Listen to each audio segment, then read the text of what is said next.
ప్రభుత్వ ఆసుపత్రుల్లో పండంటి బిడ్డకు జన్మనిచ్చిన తల్లులకు గతంలో ఎన్టీఆర్ బేబీ కిట్లు అందజేసేవారు. వైసీపీ అధికారంలోకి వచ్చాక వాటిని రద్దు చేసింది. ప్రస్తుత కూటమి ప్రభుత్వం వాటిని పునరుద్ధరణకు చర్యలు చేపట్టడంతో సర్వత్రా హర్షం వ్యక్తం అవుతోంది. దీనికోసం ఇప్పటికే ప్రభుత్వం బడ్జెట్లో నిధులు కూడా కేటాయించింది.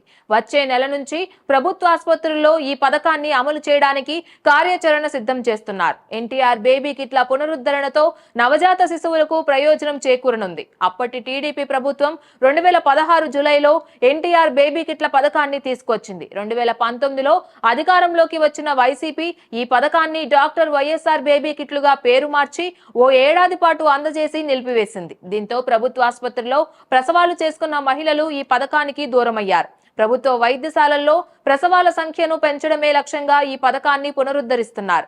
శిశు మరణాల రేటు తగ్గించడంతో పాటు తల్లుల ఆర్థిక భారం తగ్గించడం వల్ల ప్రయోజనం చేకూరనుంది. ఎన్టీఆర్ బేబీ కిట్ లో 1410 రూపాయల విలువైన 11 రకాల వస్తువులు ఉంటాయి.